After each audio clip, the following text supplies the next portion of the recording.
menurut ayat Quran dan hadis Nabi itu nanti ada bermacam-macam. Ada orang beriman itu yang dimasukkan surga. Ada orang beriman itu yang dimasukkan ke dalam surga. Ada orang beriman itu yang disebut penduduk surga. Kenapa lain-lain, Pak? Karena waktu di dunia amalannya juga lain-lain.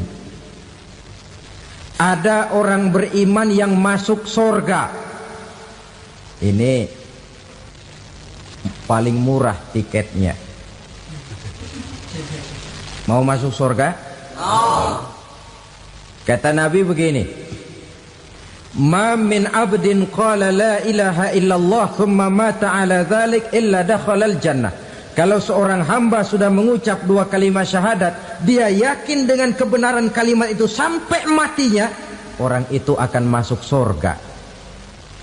Abi Dzar yang waktu itu diajak bicara heran, ya Rasul kok gampang betul? Iya, walaupun orang itu mencuri, iya, walaupun orang itu berzina, iya. Biar dia mencuri, biar dia berzina, kalau dia sudah mengucap dua kalimat syahadat, dia yakin dengan kebenaran kalimat itu sampai matinya, itu orang akan masuk surga. Jadi masuk surga cukup dua kalimat syahadat, yakin sampai mati, masuk surga. Itu perkara masuk. Tapi kalau pertanyaannya diterusin, masuknya kapan, Pak? Nah, ini lain lagi urusannya. Sebab ada yang masuknya itu langsung, ada yang mampir dulu. Di sana tempat cuma dua, kalau tidak surga, neraka. Mau ke surga tapi mampir dulu, yang mampirnya jelas di neraka. Kenapa? Dalam hadis qudsi ada riwayat, nanti itu di akhirat, setelah Allah selesai mengatur penduduk surga masuk surga, yang neraka masuk neraka, Allah berkata kepada malaikat Malik, malaikat Malik, labaik ya Allah, itu bajingan-bajingan tengik, manusia-manusia durjana yang waktu di dunia tidak mau sujud, jauh dari ulama, gemar melakukan yang munkarat dan maksiat, hidup di tengah masyarakat selalu jadi bibit keonaran, kufur, sudah masuk neraka semua. Sudah ya Allah. Nah, kalau sudah, coba sekarang kamu masuk, Malik. Saya, iya, masuk neraka. Mau apa ya Allah? Kata Allah, akhriju minan nar man kana fi qalbihi misqala habbatin min khardalin min iman. Kau masuk neraka, cari di dalam neraka orang-orang yang ada imannya walaupun kecil sebesar biji zarah, angkat mereka keluar. Masuk malaikat Malik ke neraka, cari orang yang ada imannya, korek-korek. Ya repot, udah pada gosong. Yang ada imannya diangkat ke atas, yang ada imannya diangkat ke atas, lalu dimandikan di Nahrul Hayat, namanya sungai kehidupan di akhirat nanti. Cakep lagi rupanya, bersih lagi wajahnya, apel di hadapan Allah. Kata Allah, bagaimana mas? Kapok nggak sampean? Kapok ya Allah. Nah, kalau kapok, idhab fadkhulil jannah, pergi masuk surga sana. Berangkat mereka ke surga, ketemu sama teman-temannya yang udah sampai lebih dulu, yang nggak pakai mampir lagi. Terjadi dialog. Kata teman-temannya yang udah pada nyampe duluan, mas, iya, emang baru sampai? Saya baru sampai. Memang mampir di mana dulu mas? Kita sudah lama sampai di surga. Saudara buka surah Al-Muddatsir ayat 34-35. Ma salakakum fis saqar? Kenapa kamu mampir di neraka Saqar? Qalu lam naku minal musallin. Mereka menjawab, kami mampir di neraka Saqar mas, gara-gara dulunya kami waktu di dunia tidak pernah sholat. Tidak pernah sholat? Tidak pernah. Kan rumahnya dekat masjid, cuma dekat doang mas. Sholat mah enggak saya. Enggak pernah ngasih makan fakir miskin, enggak pernah hadir di majelis taklim, pendeknya enggak pernah melakukan kebajikan, maka saya pun mampir di neraka sakor. Untung betul saya punya iman mas sedikit. Waktu hidup di dunia dulu saya pernah mengucap 2 kalimat syahadat, sekali-kalinya waktu mau kawin. Masya Allah. Untung saja kawin, kalau nggak kawin polos.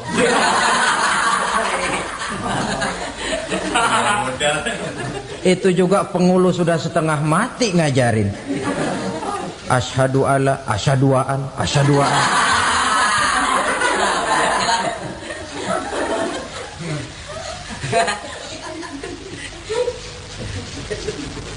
Ini namanya masuk surga, ada mampir dulu. Ada pula orang mukmin itu yang dimasukkan surga. Namanya dimasukkan kan terima beres. Saya masuk ke rumah, jalan sendiri, cari tempat sendiri. Saya dimasukkan ke dalam rumah, terima beres, pokok ada di dalam, itu dimasukkan namanya. Nggak pakai mampir. Tapi tentu tiketnya lebih mahal ketimbang yang pertama tadi. Apa kata Allah? Innal ladzina amanu wa amilus salihat la ukaffiranna anhum sayyi'atihim wa la udkhilannahum jannah. Sesungguhnya orang-orang yang beriman kemudian beramal soleh, kami hapuskan segala dosa dan kesalahannya, kami masukkan mereka ke dalam surga. Lihat ayatnya, Allah yang memasukkan, kita yang dimasukkan. Tidak pakai transit, tidak usah mampir. Cuma tidak cukup syahadat, tidak cukup amanu, tapi diiringi dengan wa'amilus salih. Iman, amal. Tidak cukup syahadat, lalu dibuktikan dia sholat, dia zakat, puasa, lalu dia melakukan berbagai macam kebajikan. Ini yang menyebabkan dia tidak pakai mampir di tempat yang bernama sakor. Lalu ada pula orang mukmin itu yang disebut penduduk sorga. Wah, ini sudah VIP ini. Ashabul jannah, penduduk sorga. Siapa mereka? Kata Allah, innal ladzina amanu summa istaqamu fala khaufun alaihim wala hum yahzanun ulaika ashabul jannah hum fiha khalidun. Sesungguhnya orang-orang yang beriman lalu istiqamah, tetap dalam melaksanakan perintah Allah, tidak goyang, tidak labil tapi stabil, istiqamah, mereka tidak takut dan tidak bersedih hati. Merekalah penduduk surga. Iman, istiqamah. Tidak punya duit, sembahyang. Banyak duit, sembahyang. Miskin, sembahyang. Kaya, tetap sembahyang. Istiqamah. Kadang orang kalau susah rajin ke masjid, banyak duitnya ngelihat masjid melengos. Waktu miskin hamba Allah, setelah kaya jadi hamba harta. Bergeser, tidak ada nilai istiqomahnya. Saudara-saudara, dengan begitu penduduk neraka itu dua. Ada penduduk permanen, ada penduduk yang semi permanen. Yang semi permanen orang-orang beriman yang mempunyai dosa besar. Mereka masuk ke neraka untuk menerima azab sesuai dengan dosanya. Bila selesai masa azab itu, mereka akan diangkat untuk ditempatkan kembali ke dalam surganya Allah Subhanahu wa ta'ala. Nah, dikala itulah saudara-saudara, ada yang disebut syafaat dari Rasulullah Sallallahu Alaihi Wasallam. Tapi tentu jangan lupa, syafaat ini ibarat kain menambal dia. Kita punya kain bolong-bolong sedikit, syafaat yang menambal. Solat kita ada kurang dikit, sedekah kita ada campur riak dikit, amalan kita ada tidak karena Allah dikit. Kita berharap syafaat. Jadi biarlah kain masih bolong-bolong, yang penting punya kain. Tapi kalau kainnya tidak ada, yang ditambal apanya? sholat tidak, puasa tidak, zakat tidak, berharap syafaat saja. Ya, terlalu berlebihan itu. Saudara hadirin yang saya hormati, apabila selesai proses penghisaban, proses penghitungan, maka dikala itulah manusia terbagi dalam dua kelompok besar. Fariqun fil jannah wa fariqun fis sa'ir. Sekelompok orang-orang beruntung yang masuk ke dalam surga, dan sekelompok lagi masuk ke dalam neraka. Ibu-ibu, saudara-saudara kaum muslimin rahimakumullah. Pada pertemuan yang lalu sudah saya jelaskan bahwa hidup selalu berakhir dengan kematian. Apabila datang kematian menimpa seseorang, datanglah kiamat baginya. Itu yang disebut dengan kiamat kecil. Hakikatnya mati adalah perpindahan dari kehidupan di dunia ini menuju kehidupan di alam barzakh. Menunggu kita di alam barzakh sampai datangnya saat kiamat. Entah 10 tahun, entah 100 tahun, entah 1000 tahun, hanya Allah saja yang maha tahu. Adapun orang-orang beriman yang melakukan amal kebajikan dalam kehidupan di dunia ini, masa penantian yang lama di alam barzakh buat mereka sebentar saja. Tetapi bagi orang-orang kafir yang ingkar, yang tidak beriman kepada Allah, yang hidup di dunia cuma menumpuk-numpuk dosa, tentu penantian di alam barzakh akan merupakan waktu yang sangat lama. Bukankah dalam kehidupan kita waktu itu memang relatif? Contoh misalnya, bagi pemuda-pemudi yang sedang duduk asyik memadu cinta, waktu 4-5 jam saja rasanya cuma 4-5 menit. Tenggelam oleh keasikan. Tapi buat orang yang berbaring di rumah sakit, meratap di balik-balik apa itu tembok derita kata lagu, di balik dinding-dinding penjara, sehari bagai seminggu, seminggu rasa sebulan, sebulan boleh jadi rasa setahun. Penantian yang sangat lama. Kapan kiamat itu akan datang? Ini rahasia Allah. Jangankan kita yang orang awam, baginda Nabi sendiri tidak diberitahu oleh Allah kapan kiamat itu akan terjadi.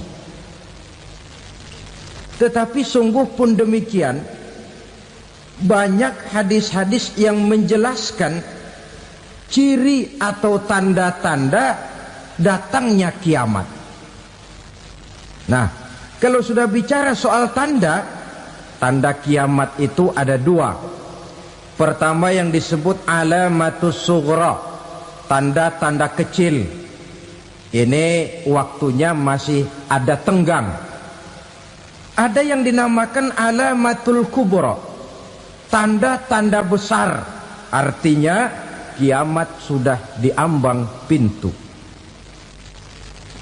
Apa tanda-tanda kecil dari datangnya hari kiamat itu? Misalnya kata Nabi, apabila ilmu sudah diangkat oleh Allah. Artinya apabila ulama sudah banyak wafat, minat orang belajar agama berkurang, lalu kebodohan nampak merajalela di mana-mana, zina dikerjakan secara terbuka, minuman-minuman keras jadi kebanggaan, itu termasuk di antara tanda-tanda kecil terjadinya hari kiamat. Apalagi misalnya iza waladatil ammatu rabbataha, apabila budak sudah melahirkan tuan. Apa maksudnya? Ada yang mentafsirkan apabila anak sudah bisa membudaki orang tuanya. Orang tua yang melahirkan dia, yang membesarkan dia, demi setelah si anak besar jadi orang berpangkat, bertitel, berharta, berkedudukan, jadilah orang tua itu budaknya. Sehingga sering dibilang kalau orang tua kaya, anak jadi raja. Tapi kalau anak yang kaya, orang tua sering jadi budak. Apalagi munculnya fitnah yang bergelombang, timbul perang antara dua bangsa yang besar, waktu berjalan terasa sangat pendek sekali. Itu merupakan tanda di antara tanda-tanda kiamat. Termasuk di dalamnya sulit membedakan mana laki, mana perempuan. Kan kalau tanda-tanda kayak begini sekarang sudah banyak kita lihat kan. Ulama banyak wafat, penggantinya sulit. Zina dikerjakan berterang-terangan, minuman keras jadi kebanggaan, banyak anak membudaki orang tuanya, sulit membedakan mana laki mana perempuan. Kadang-kadang dari belakang kita lihat perempuan bener, begitu kita colek nengok jenggotan.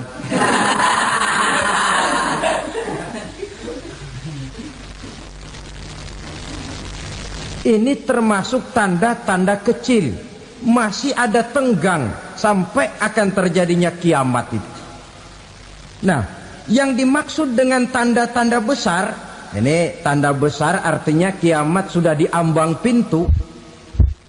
Pertama, matahari terbit dari sebelah barat. Apabila matahari sudah terbit dari arah sebelah barat, tertutuplah sudah pintu taubat. Bersabda Nabi kita, la taqumus sa'atu hatta tatlu'a syamsu min maghribiha. Tidak akan datang hari kiamat sampai matahari terbit dari arah sebelah barat. Fa iza tala'at, manakala matahari telah terbit dari arah sebelah barat, wara'ahan nasu, manusia banyak menyaksikan itu, amanu ajma'un, mereka pun lalu beriman. Yang tadinya kafir, yang tadinya ingkar, yang tadinya membangkang, setelah melihat matahari terbit dari sebelah barat, buru-buru beriman, berlomba-lomba mengucap dua kalimat syahadat. Tapi apa yang terjadi? Kata Nabi, wadzalika hina la yanfa'u nafsan imanuha lam takun amanat min qabl. Hari itu adalah hari yang iman sudah tidak berguna lagi bagi seseorang apabila sebelumnya memang dia tidak pernah beriman. Au kasabat fi imaniha khaira, atau beriman tetapi tidak pernah melakukan kebajikan di dalam keimanannya itu. Hari yang sudah kasib, hari yang sudah terlambat, beriman tidak akan ada gunanya lagi. Ini pelajaran buat kita. Sebelum sang surya terbit dari sebelah barat, sebelum nafas sampai di tenggorokan, artinya pintu taubat masih terbuka. Kalau dua hal itu sudah terwujud, nafas sudah sampai di kerongkongan, atau matahari sudah terbit dari arah sebelah barat, tertutuplah sudah pintu taubat. Tak ada lagi gunanya pangkat, jabatan, harta, bahkan beriman pun dalam suasana macam itu. Too late, kata orang Kulon. Sudah terlambat. Matahari terbit dari arah sebelah barat. Itu tanda besar, artinya kiamat sudah diambang pintu. Lalu apalagi tanda besar? Munculnya Dajjal. Dajjal artinya pendusta-pendusta yang menyesatkan manusia. Ada dua macam Dajjal, saudara. Ada Dajjal kecil. Ini Dajjal kelas 3. Kalau ini sejak zaman Rasulullah sudah ada itu. Tiap zaman ada.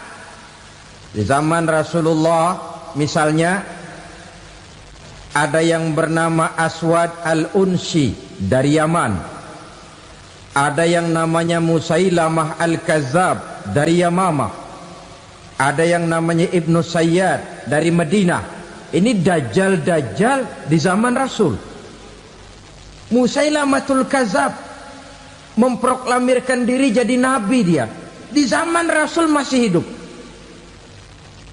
Ini dajjal zaman Nabi.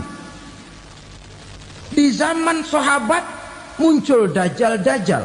Di zaman kita sekarang ini dajjal-dajjal pun gentayangan. Dajjal-dajjal kelas teri. Kerjanya mendustakan manusia, menyesatkan manusia, memalingkan manusia dari jalan yang benar dan diridhoi oleh Allah Subhanahu wa taala. Adapun yang merupakan tanda besar dari datangnya kiamat, dajjal-dajjal kelas kakap. Pembohong-pembohong besar yang menyesatkan masyarakat manusia berpaling dari jalan Allah mengikuti jalan mereka. Apa sih ciri dajjal itu? Kata Nabi dalam hadis Bukhari Muslim, "Inna dajjala", sesungguhnya yang namanya dajjal itu yakhruju, satu saat akan muncul mendekati hari kiamat. Wa inna ma'ahu ma'an, si dajjal ini membawa air. Wa naran, dan juga membawa api. Dua simbol. Di tangan yang satu dia bawa air, di tangan yang satu dia bawa api. Wa ammal ladzi yarahu an-nasu ma'an fanarun, adapun yang orang banyak lihat air, hakikatnya adalah api. Yang dilihat api, hakikatnya adalah air. Oleh sebab itu, kalau api yang ditawarkan, ambillah air. Kalau air yang ditawarkan, pilihlah api. Maksudnya apa ini? Ini bahasa simbol, saudara-saudara. Dajjal bicaranya seolah-olah untuk kepentingan manusia, menawarkan surga. Surga yang dia tawarkan hakikatnya neraka. Hai manusia, kalau kau mau bahagia, jangan dekat-dekat dengan agama. Solat itu tidak efektif dan efisien, tidak produktif dari segi ekonomi itu. Menghadiri majelis taklim cuma buang-buang waktu. Tahajud, tasbih, tahlil, baca Quran, apa itu? Pekerjaan mubazir saja. Hidup ini cuma sekali, masa yang cuma sekali, manfaatkan dengan sebaik-baiknya. Mumpung, dibawanya sifat mumpung, tetapi dalam pengertian yang sangat negatif. Bicaranya seolah-olah untuk kepentingan manusia, tetapi sebenarnya menjerumuskan manusia. Menawarkan air, tapi sebenarnya api. Menawarkan api, tapi hakikatnya air. Buat apa kamu sholat? Buat apa kamu bayar zakat? Buat apa kamu puasa? Surga yang dicanangkan dajjal, hakikatnya neraka. Neraka yang digambarkan dajjal, pada dasarnya adalah surga. Jadi memutarbalikan fakta itu kerjaan dajjal. Yang hak jadi batil, yang batil dibilang hak, yang benar jadi salah, yang salah malah jadi benar. Tuntunan disuruh jadi tontonan, tontonan malah menjadi tuntunan. Itu pekerjaan dajjal profesinya. Zamannya Nabi Adam, dajjalnya kan iblis. Betul? Betul. Apa sih gang kerayuan iblis itu? Allah setelah menciptakan Nabi Adam kan bilang, Adam, kau dan istrimu Hawa tinggal di surga ini. Seluruh fasilitas yang ada di surga persilahkan kau nikmati. Satu yang tidak boleh, jangan coba-coba dekati pohon khuldi. Dekat saja jangan, apalagi sampai memetiknya. Datang dajjal yang namanya iblis ini. Adam, kamu tahu nggak kenapa tidak boleh makan buah khuldi? Ya nggak tahu, pokoknya saya dilarang. Bodoh kamu Dam. Khuldun artinya kekal. Kalau kamu makan itu buah, kau akan kekal di surga buat selamanya. Allah tidak kepengen, maka dilarang kamu makan buah khuldi. Kalau kau ingin kekal di surga Adam, makan saja.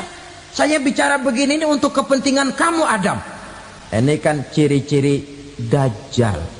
Bicaranya sih seolah-olah untuk kepentingan Nabi Adam, hakikat sebenarnya menjerumuskan Nabi Adam supaya ingkar dan melanggar larangan dari Allah Subhanahu wa ta'ala. Jadi setelah muncul Dajjal, timbul kekacauan-kekacauan di masyarakat. Banyak yang terpengaruh, terpedaya dan terpesona. Termasuk mereka yang memproklamirkan diri jadi nabi, mereka yang memproklamirkan diri jadi rasul di zaman sesudah Rasulullah wafat. Itu adalah Dajjal.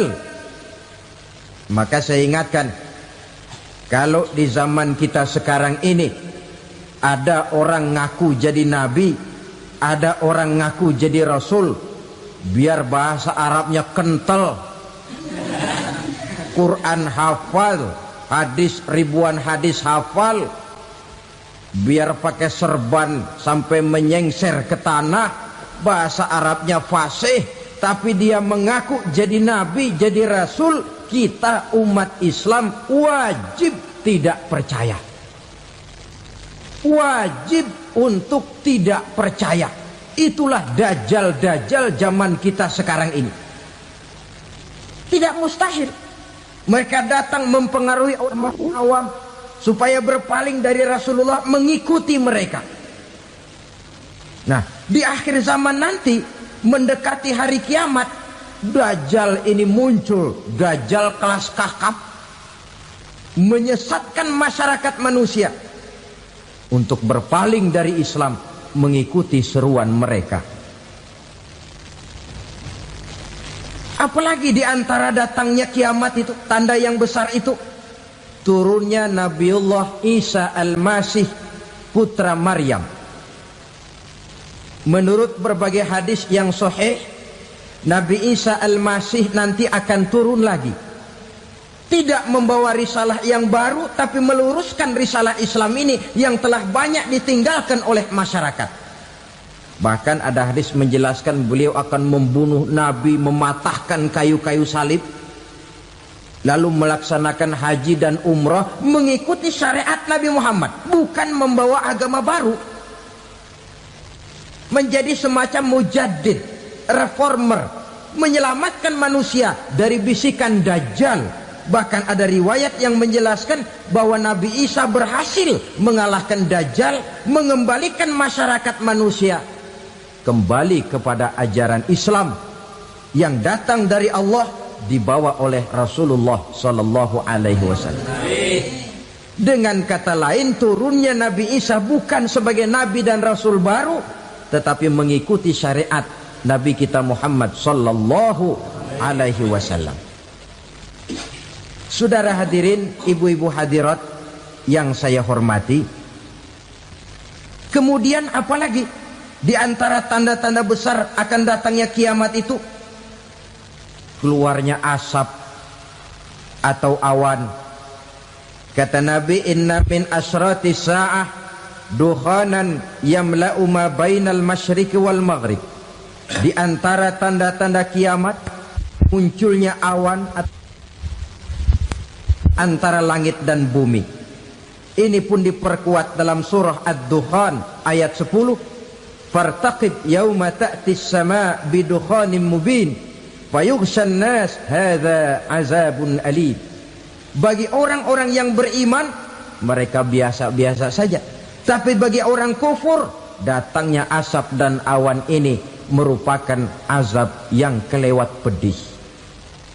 Barangkali sedikit mendekati gambaran tentang azab yang pedih ini, saya ingatkan alam pikiran kita kepada peristiwa yang belum lama terjadi.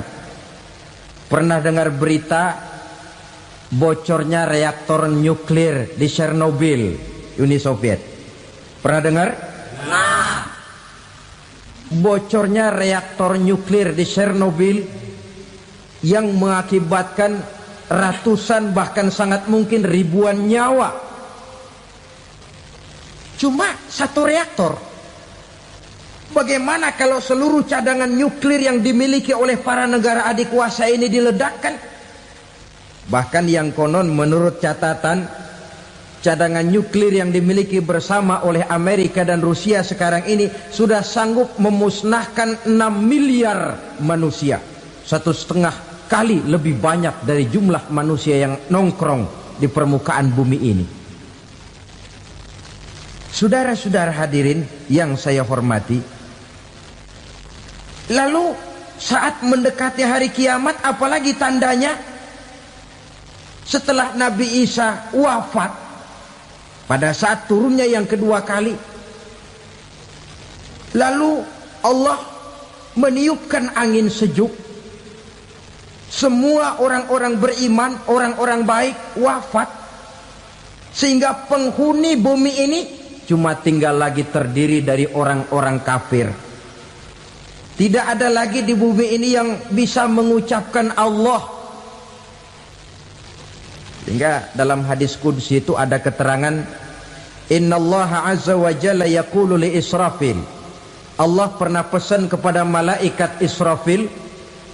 Kata Allah, Israfil, Iza sami'ta qailan yaqul Allah Allah fa akhirin nafah 40 sanatan ikraman liqailiha. Hai Israfil, apabila kau dengar di permukaan bumi masih banyak orang yang mengucapkan Allah Allah, maka tunda sangkakala kiamat itu 40 tahun. Untuk apa? Ikraman liqailiha, menghormati orang yang mengucapkan Allah Allah itu.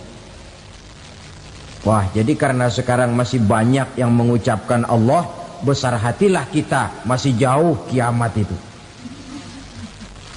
Tapi jangan lupa, kiamat pribadi, kiamat kecil itu yang gak kita sangka-sangka. Ajal datang mencabut nyawa, itu kiamat pribadi. Dan itu yang pasti kita hadapi. Dan itu yang membuat kita tidak boleh bersikap main-main di dalam kehidupan sekarang ini. Saudara hadirin yang saya hormati, tidak ada lagi orang-orang muslim. Seluruh penduduk dunia ini kafir. Lalu terciptalah struktur sosial yang berlandaskan prinsip hidup semau gue. Bakal terjadilah prinsip di mana yang kaya menyantap yang miskin, yang kuat menindas yang lemah. Hidup sudah bagaikan di rimba belantara, berlaku hukum rimba. Siapa yang kuat dia yang menang, siapa yang lemah menjadi mangsa. Timbul kekacauan, maksiat merajalela, munkarat menjadi-jadi, sehingga isi bumi ini penuh dengan segala macam perbuatan dosa. Tidak ada perlunya lagi alam diperpanjang temponya. Datang saat yang sudah dijanjikan oleh Allah Azza wa Jalla, maka terjadilah yang disebut kiamat kubra, kiamat besar, kiamat hancur-hancuran. Bagaimana kejadian ini dimulai? Dalam surah Az-Zumar ayat 68, Allah Subhanahu wa taala berfirman, "Wa nufikha fis-suri fasa'iqa man fis samawati wa man fil ardi illa man sya'allahu." Maka manakala ditiuplah sangkakala, terkejutlah seluruh yang ada di langit dan seluruh yang ada di bumi. Bila saat kiamat datang, Allah perintah malaikat Israfil, Israfil, tiup sangkakalamu. Ditiuplah sangkakala oleh malaikat Israfil. Yang akibat daripada tiupan itu, seluruh yang ada di langit, seluruh yang ada di permukaan bumi terkejut. Yang ada di langit siapa? Malaikat kan. Bayangin aja kalau malaikat kaget, apalagi kita. Terkejut seluruh makhluk yang ada di bumi, yang ada di langit mendengar suara sangkakala itu. Bunyinya tidak sanggup kita bayangkan dahsyatnya. Ledakan nuklir, ledakan neutron, belum apa-apa ketimbang bunyi sangkakala malaikat Israfil ini. Nah, lalu mendengar bunyi sangkakala ini, gemparlah makhluk, kacaulah alam. Bumi gempa, planet-planet bertabrakan, gunung meletus, air laut tumpah ke darat, angin topan bertiup, halilintar menyambar. Lalu semua yang bernama hidup mati total. Mati bareng tanpa persiapan. La haula wala quwata illa billah. Saya kadang-kadang dalam tafakur bermohon, ya Allah, mudah-mudahan saya enggak nemuin kiamat beneran. Ngeri. Tidak bisa kita bayangkan macam apa suasana seperti itu. Allah saja banyak memberikan gambaran, misalnya Al-Qari'ah, wa mal qari'ah, wa ma adraka mal qari'ah. Kejadian yang menggemparkan. Tahukah kamu apa kejadian yang menggemparkan itu? Yauma yakunun nasu kal farasil mabsus wa takunul jibalu kal ihnil manfus. Pada saat itu manusia berterbangan bagai kupu-kupu, gunung berterbangan seperti kapas ditiup angin. Gunung saja macam kapas, konon lagi manusia. Kematian total, mulai semut sampai gajah mati, jin mati, iblis mati, malaikat mati. Malaikat saja mati. Saudara hadirin yang saya hormati, kematian total yang tanpa persiapan. Orang bilang, Pak, kalau mati bareng begitu yang repot malaikat maut dong ya. Cabut sana, cabut sini. Itu kalau menurut logika kita, mestinya begitu menurut logika. Tapi logika juga yang nggak perlu serepot itu. Sebab untuk mematikan listrik di wilayah DKI, di wilayah Jakarta, nggak perlu tiap rumah didatengin matiin, ya lama. Cukup dari kantor pusatnya saja PLN, tekan satu tombol, gelaplah seluruh Jakarta. Saudara hadirin yang saya hormati, kematian total. Lalu setelah kematian total, planet-planet juga mati, dalam arti tidak bergerak dan beredar. Angin mati, dalam arti tidak bertiup. Air mati, dalam arti tidak ada riak gelombang. Pokoknya semua mati. Kullu nafsin za'iqatul maut. Semua yang bernafas mati. Dalam ayat lain, kullu man 'alaiha fan. Semua yang ada di permukaan bumi fana. Yang kekal cuma Allah Subhanahu wa ta'ala. Yang paling belakang mati malaikat maut dan malaikat Israfil. Tapi mati juga sesuai dengan janji Allah. 10 lamanya. Tidak dijelaskan oleh Abi Hurairah 40 jam, apa 40 hari, apa 40 tahun. Hadis-hadis cuma menyebutkan 40 saja. Sunyi alam, yang tinggal cuma Allah saja lagi. Ketika itu Allah berseru-seru, katanya, limanil mulkul yauma. Siapa para penguasa hari ini? Mana itu raja-raja dan penguasa yang dulu mengaku jadi Tuhan? Fir'aun. Mana Fir'aun sekarang? Yang dulu jadi raja, merasa berhasil, sombong, lalu tidak mau turun-turun dari kekuasaannya, sampai kepada puncak kekurang ajarannya mengangkat diri jadi Tuhan. Mana itu Fir'aun? Namrus. Mana sekarang Namrus? La ilaha illa ana. Ternyata tidak ada Tuhan lain selain daripada aku, kata Allah. Proses kemudian, saudara-saudara, turunlah hujan dari langit. 40 lamanya hujan itu. Tidak jelas juga 40 jam apa 40 hari. Setelah air turun membasahi, datanglah tiupan sangkakala yang kedua. Semua yang bernama mati bangkit dari kuburnya masing-masing. Ini yang disebut Yaumul Ba'thi, hari kebangkitan. Allahu Akbar. Pada saat kita bangkit dari kubur kita masing-masing, kumpul di padang mahsyar namanya. Bayangin aja, saya sendiri nggak sanggup bayangin. Manusia sejak zaman Adam sampai zaman kiamat kumpul bareng di tempat sama. Berapa banyaknya itu?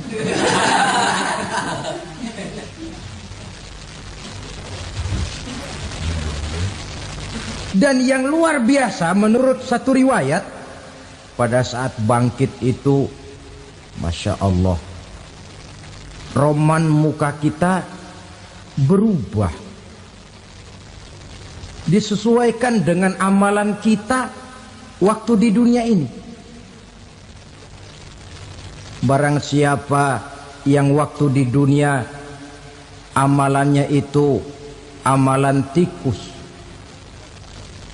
di akhirat nanti dia bangkit dari kubur, mukanya seperti muka tikus. Gagah betul badannya, tapi mukanya seperti tikus. Kenapa? Amalannya waktu di dunia seperti amalan tikus. Apa amalan tikus itu? Suka ngegeragoti barang yang sudah disimpan rapi-rapi. Orang sudah simpan uang rapi-rapi, simpan perhiasan rapi-rapi, digeragoti oleh tikus. Maling-maling, pencoleng-pencoleng, koruptor-koruptor. Itu nanti di akhirat nanti kita lihat mukanya seperti muka tikus.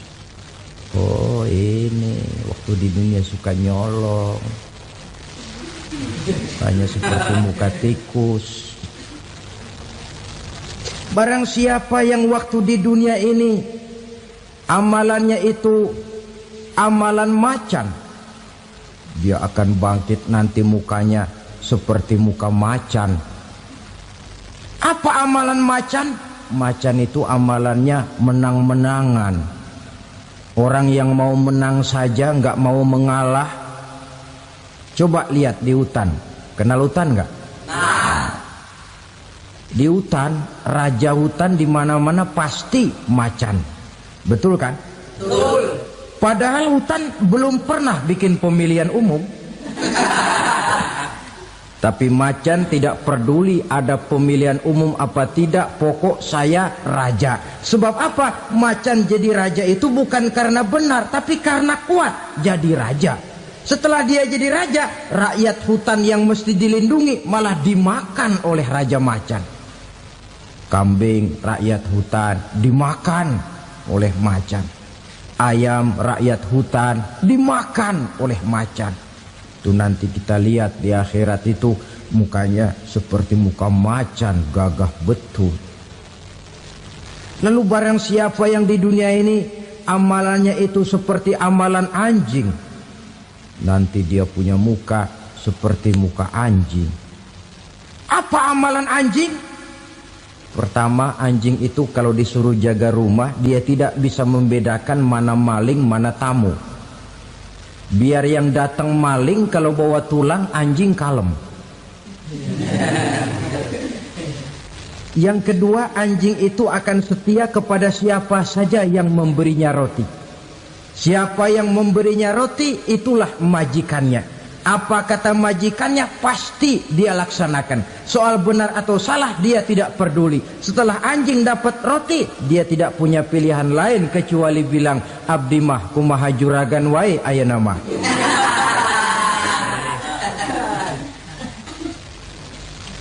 Saudara hadirin yang saya hormati,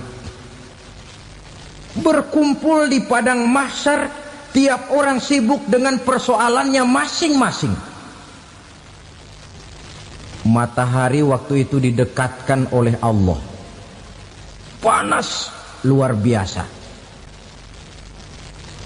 Ada yang saking panasnya itu mencucurkan peluh keringat sampai sebatas mata kakinya.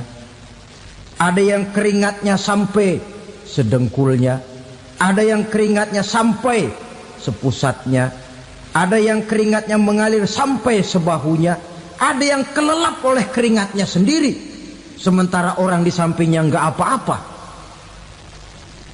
Bergantung lagi amalan dia waktu di dunia ini. Saudara-saudara, sebagian orang dalam kepanikan padang mahsyar berombong-rombong datang mereka menghadap Nabi Adam. Ya Adam, anta abal bashar.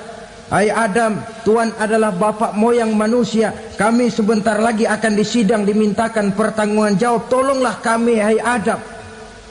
Kata Nabi Adam, jangankan nolongin sampean, saya sendiri tanggung jawab di hadapan Allah ketika dulu tidak boleh makan khuldi, saya serobot. Sudahlah, urus diri masing-masing saja, nafsi. Begitu kata Nabi Nuh, begitu kata Nabi Ibrahim. Tiap orang bertanggung jawab sendiri-sendiri. Ketika itulah saudara-saudara, nikmatnya menjadi umat Nabi besar Muhammad sallallahu alaihi wasallam. Sebab apa? Walaupun menurut abjad kita ini umat paling belakang, paling belakang kita ini toh, karena Nabi Muhammad adalah Nabi akhir, tapi akan dihisap lebih dulu, lewat di atas sirat lebih dulu, masuk surga lebih dahulu ketimbang umat-umat belakangan. Ketika Rasul mendekati ajal, beliau tanyakan itu kepada malaikat Jibril. Malaikat Jibril berkata, Muhammad jangan khawatir, Allah sudah berjanji, inni haramtul jannata ala sairil anbiya hatta tadkhulaha anta wa haramtuha ala sairil umami hatta tadkhulaha ummatuka. Surga aku haramkan buat seluruh nabi kecuali kalau engkau Muhammad sudah masuk ke dalamnya, dan surga aku haramkan buat seluruh umat kecuali kalau umatmu Muhammad sudah masuk ke dalamnya. Logikanya, walaupun menurut abjad kita umat paling belakang, bakal dihisap paling dulu, lewat di atas sirat paling dulu, masuk surga paling dulu, kalau mampir ke neraka juga paling dulu. Ya resiko. Jangan mau enaknya aja paling dulu. Saudara hadirin yang saya hormati, setelah masa kebangkitan itu jangan dikira begitu bangkit langsung diperiksa. Masih menunggu menanti ribuan tahun perhitungan padang mahsyar untuk sampai kepada proses yang disebut yaumul hisab, hari perhitungan. Seorang demi seorang bakal dipanggil. Bayangkan saja, kita se-RT saja di absen, kadang-kadang perlu waktu lama. Ini manusia sejak zaman Nabi Adam sampai datang hari kiamat, satu demi satu disidang di hadapan Qadhi Rabbul Jalil. Status sosial copot sudah waktu itu. Yang pernah jadi hartawan di situ tidak lagi kelihatan kehartawanannya. Yang pernah jadi jenderal tidak lagi dipanggil jenderalnya. Yang ustadz tidak lagi dipanggil al-mukarramnya. Seluruh status sosial selesai. Dipanggillah kita seorang demi seorang menghadap Qadhi Rabbul Jalil. Bagaimana proses penghisaban itu? Pertama, proses tanya jawab. Di antaranya ada hadis menyatakan, lan tazula qadama 'abdin yaumal qiyamah hatta yus'ala an arba'i khisalin. Besok di hari kiamat tidak akan bergeser telapak kaki seorang hamba sampai dia ditanya lebih dulu tentang 4 persoalan. Tentang ilmunya, kemana ilmu itu diamalkan. Tentang umurnya, di mana umur itu dihabiskan. Tentang masa mudanya, kemana masa muda itu dipakai. tentang hartanya, dari mana harta itu didapat dan kemana harta itu dibelanjakan. Ini termasuk proses tanya jawab. Jadi kalau istilah pengadilan dunia, nama Fulan bin Fulan. Kamu waktu di dunia diberikan umur panjang untuk apa? Pernah mengalami masa muda, kemana kau habiskan masa remajamu? Kau diamanahkan ilmu, dengan apa ilmumu kau amalkan? Kau diberikan harta, dari mana harta kau dapat, kemana kau belanjakan? Tak seorang pun yang bisa mungkir. Sebab apa? Dikala itu yang menjadi saksi bukan orang. Yang menjadi saksi adalah seluruh anggota badan kita. Tangan bicara, kaki jadi saksi terhadap seluruh amalan yang pernah kita kerjakan pada saat kehidupan di alam dunia ini. Selesai proses tanya jawab, lalu diperlihatkan buku catatan kita waktu hidup di dunia ini. Jangan lupa Allah itu menyiapkan 2 superkomputer kepada kita. Sebelah ditempelin sebelah kanan, yang sebelah tempelin di sebelah kiri. Komputer itu namanya Raqib dan Atid. 2 malaikat yang apabila baik kita lakukan, refleks saja akan menulis kebajikan kita. Jahat kita kerjakan, akan tertulis. Catatan itu nanti diperlihatkan kepada kita. Waduh, alangkah malunya pada saat diperlihatkan catatan kita, buku rapot kita merah melulu. Barangkali diperiksa sambil diomelin, brengsek lo. Buku merah melulu begini, bagaimana waktu hidup di dunia? Tidak cukup diperlihatkan buku catatan kehidupan, rekaman kehidupan. Rekaman kehidupan kita secara utuh sejak terlahir sampai ajal datang merenggut nyawa. Barangkali mirip dengan video sekarang ini, di mana terekam dengan baik seluruh kegiatan kita, sejak yang sekecil-kecilnya sampai kepada yang sebesar-besarnya. Untuk kemudian kita pun menerima balasan. In khairan fa khairun wa in syarran fa syarrun. Kalau baik ya baik balasannya, kalau jahat ya jahat juga balasannya. Catatan-catatan kita diberikan. Kalau banyak kebajikannya diberikan di tangan kanan dengan cara yang halus. Kalau banyak kejahatannya diberikan dari sebelah kiri atau dilempar dari belakang. Itulah sebabnya sejak di dunia ini kita sudah mohon kepada Allah. Ketika berwudu membasuh tangan kanan, apa kita bilang? Allahumma a'tini kitabi biyamini wa hasibni hisaban yasira. Ya Allah, berikan saya kitab di tangan kanan, dan kalau saya memang perlu dihisap, hisaplah saya yang seringan-ringannya. Tangan kiri berlindung kita kepada Allah. Jangan sampai diberikan kitab di tangan kiri atau dari arah sebelah belakang. Wa a'udzubika an tu'tiya kitabi bishimali aw min wara'i zuhri, dari arah sebelah belakang. Na'udzubillah min dzalik. Setelah selesai lewat proses penghisaban, lewat mizan, timbangan, maka yang sudah selesai dihisab itu bergeraklah menuju sirat, jembatan yang terbentang menuju surga melalui neraka. Saudara-saudara, panjangnya perjalanan sirat itu memakan waktu ratusan tahun. Tetapi orang yang lewat di atas sirat pun macam-macam, bergantung amalannya ketika di dunia ini. Ada yang lewat di atas sirat itu kal barqil khatib, seperti kilat yang menyambar, lep, sudah sampai dia di surga. Cepat bukan main. Ada yang lewat di atas sirat itu seperti orang lari-lari. Ada yang lewat di atas sirat itu seperti orang jalan biasa. Ada yang sambil merangkak, ada yang sambil ngesor, ada yang sambil gelayutan, ada yang selamat sampai ke ujung ke surga, ada yang tergelincir jatuh masuk ke dalam neraka, bergantung amalannya dalam kehidupan di dunia sekarang ini. Tiap kita akan melewati yang namanya sirat ini.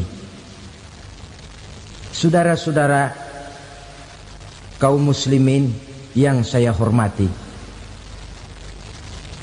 dengan demikian mereka yang selamat melalui sirat sampai ke terminal akhir surga, mereka yang ketika dihisab ternyata banyak kejahatannya daripada kebaikannya, mereka singgah di dalam neraka. Nah, adapun orang-orang yang beriman menurut ayat Quran dan hadis Nabi itu nanti ada bermacam-macam. Ada orang beriman itu yang dimasukkan surga. Ada orang beriman itu yang dimasukkan ke dalam surga. Ada orang beriman itu yang disebut penduduk surga. Kenapa lain-lain, Pak? Karena waktu di dunia amalannya juga lain-lain. Ada orang beriman yang masuk surga. Ini paling murah tiketnya. Mau masuk surga? Kata Nabi begini, ma min abdin qala la ilaha illallah thumma mata ala dhalik illa dakhalal jannah. Kalau seorang hamba sudah mengucap dua kalimat syahadat, dia yakin dengan kebenaran kalimat itu sampai matinya, orang itu akan masuk surga. Abi Dzar yang waktu itu diajak bicara heran, ya Rasul kok gampang betul? Iya, walaupun orang itu mencuri, iya, walaupun orang itu berzina, iya, biar dia mencuri, biar dia berzina, kalau dia sudah mengucap dua kalimat syahadat, dia yakin dengan kebenaran kalimat itu sampai matinya, itu orang akan masuk surga. Jadi masuk surga cukup dua kalimat syahadat, yakin sampai mati, masuk surga. Itu perkara masuk. Tapi kalau pertanyaannya diterusin, masuknya kapan, Pak? Nah, ini lain lagi urusannya. Sebab ada yang masuknya itu langsung, ada yang mampir dulu. Di sana tempat cuma dua, kalau tidak surga, neraka. Mau ke surga tapi mampir dulu, yang mampirnya jelas di neraka. Kenapa? Dalam hadis qudsi ada riwayat, nanti itu di akhirat, setelah Allah selesai mengatur penduduk surga masuk surga, yang neraka masuk neraka, Allah berkata kepada malaikat Malik, malaikat Malik, labaik ya Allah, itu bajingan-bajingan tengik, manusia-manusia durjana yang waktu di dunia tidak mau sujud, jauh dari ulama, gemar melakukan yang munkarat dan maksiat, hidup di tengah masyarakat selalu jadi bibit keonaran, kufur, sudah masuk neraka semua. Sudah ya Allah. Nah, kalau sudah, coba sekarang kamu masuk, Malik. Saya, iya, masuk neraka. Mau apa ya Allah? Kata Allah, akhriju minan nar man kana fi qalbihi misqala habbatin min khardalin min iman. Kau masuk neraka, cari di dalam neraka orang-orang yang ada imannya walaupun kecil sebesar biji zarah, angkat mereka keluar. Masuk malaikat Malik ke neraka, cari orang yang ada imannya, korek-korek. Ya repot, udah pada gosong. Yang ada imannya diangkat ke atas, yang ada imannya diangkat ke atas, lalu dimandikan di Nahrul Hayat, namanya sungai kehidupan di akhirat nanti. Cakep lagi rupanya, bersih lagi wajahnya, apel di hadapan Allah. Kata Allah, bagaimana mas? Kapok nggak sampean? Kapok ya Allah. Nah, kalau kapok, idhab fadkhulil jannah, pergi masuk surga sana. Berangkat mereka ke surga. ketemu sama teman-temannya yang udah sampai lebih dulu, yang nggak pakai mampir lagi. Terjadi dialog. Kata teman-temannya yang udah pada nyampe duluan, "Mas, iya, emang baru sampai?" Saya baru sampai." "Memang mampir di mana dulu, Mas? Kita sudah lama sampai di surga." Saudara buka surah Al-Muddatsir ayat 34-35. "Ma salakakum fis saqar?" Kenapa kamu mampir di neraka Saqar? Qalu lam naku minal musallin. Mereka menjawab, kami mampir di neraka Saqar, Mas, gara-gara dulunya kami waktu di dunia ndak pernah sholat. Ndak pernah sholat? Ndak pernah. Kan rumahnya dekat masjid. Cuma dekat doang, Mas. Sholat mah enggak saya. Nggak pernah ngasih makan fakir miskin, nggak pernah hadir di majelis taklim, pendeknya nggak pernah melakukan kebajikan, maka saya pun mampir di neraka Saqar. Untung betul saya punya iman, Mas, sedikit. Waktu hidup di dunia dulu saya pernah mengucap 2 kalimat syahadat, sekali-kalinya waktu mau kawin. Masya Allah. Untung saja kawin, kalau nggak kawin polos.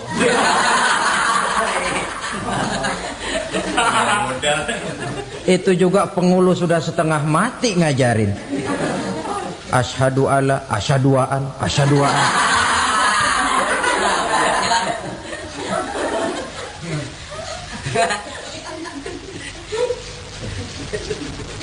Ini namanya masuk surga, ada mampir dulu. Ada pula orang mukmin itu yang dimasukkan surga. Namanya dimasukkan kan terima beres.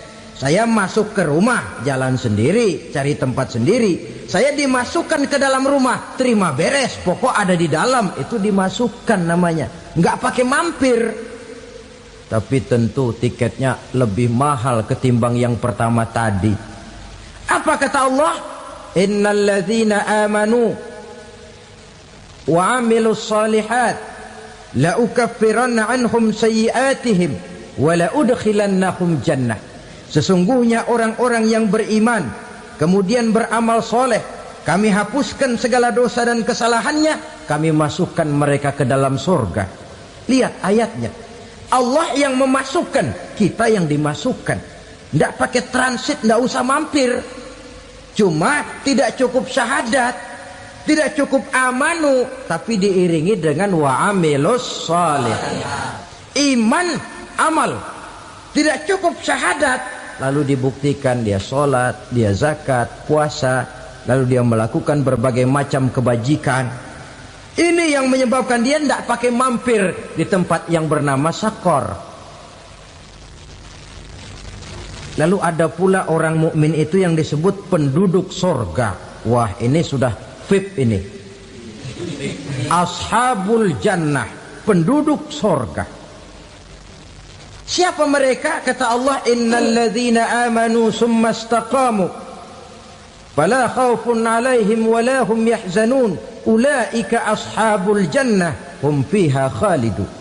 Sesungguhnya orang-orang yang beriman lalu istiqamah, tetap dalam melaksanakan perintah Allah, tidak goyang, tidak labil tapi stabil, istiqamah, mereka tidak takut dan tidak bersedih hati. Merekalah penduduk surga. Iman, istiqamah. Tidak punya duit, sembahyang. Banyak duit, sembahyang. Miskin, sembahyang. Kaya, tetap sembahyang. Istiqamah. Kadang orang kalau susah rajin ke masjid, banyak duitnya ngelihat masjid melengos. Waktu miskin hamba Allah, setelah kaya jadi hamba harta. Bergeser, tidak ada nilai istiqomahnya. Saudara-saudara, dengan begitu penduduk neraka itu dua. Ada penduduk permanen, ada penduduk yang semi permanen. Yang semi permanen orang-orang beriman yang mempunyai dosa besar. Mereka masuk ke neraka untuk menerima azab sesuai dengan dosanya. Bila selesai masa azab itu, mereka akan diangkat untuk ditempatkan kembali ke dalam surganya Allah Subhanahu wa ta'ala. Nah, dikala itulah saudara-saudara, ada yang disebut syafaat dari Rasulullah Sallallahu Alaihi Wasallam. Tapi tentu jangan lupa, syafaat ini ibarat kain menambal dia. Kita punya kain bolong-bolong sedikit, syafaat yang menambal. Solat kita ada kurang dikit, sedekah kita ada campur riak dikit, amalan kita ada tidak karena Allah dikit, kita berharap syafaat. Jadi biarlah kain masih bolong-bolong, yang penting punya kain. Tapi kalau kainnya tidak ada, yang ditambal apanya? Solat tidak, puasa tidak, zakat tidak, berharap syafaat saja. Ya, terlalu berlebihan itu. Saudara hadirin yang saya hormati, apabila selesai proses penghisaban, proses penghitungan, maka dikala itulah manusia terbagi dalam dua kelompok besar. Fariqun fil jannah wa fariqun fis sa'ir. Sekelompok orang-orang beruntung yang masuk ke dalam surga, dan sekelompok lagi masuk ke dalam neraka.